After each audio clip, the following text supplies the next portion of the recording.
আরও আমাকে বলতে হচ্ছে যে এই রাজ্যে নারী ঘটিত অপরাধজনিত ঘটনা বলুন, দুর্নীতি বলুন, নেশার কারবার বলুন, এই ঘটনাগুলিতে অধিকাংশ ক্ষেত্রেই আমরা লক্ষ্য করেছি যে শাসক দলের তাদের নেতা নেত্রী থেকে শুরু করে তাদের মদতপুষ্ট সমাজ বিরোধীরা তাদের দ্বারাই সেগুলি সংঘটিত হচ্ছে।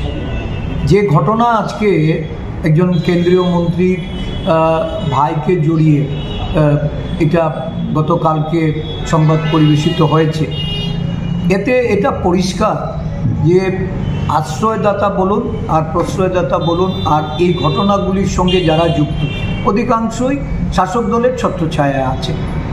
প্রকৃত তদন্তের মাধ্যমে এর বিচার ব্যবস্থার জন্য আমরা দাবি জানাচ্ছি।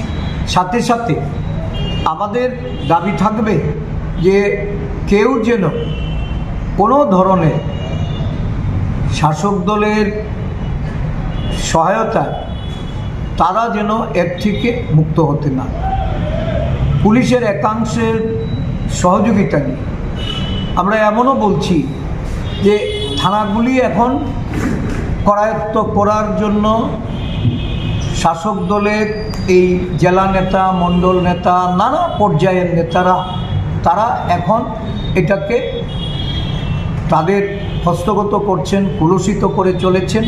আইনের শাসন বলতে যা বোঝায় এর ছিটে ফুটো রাজ্যে।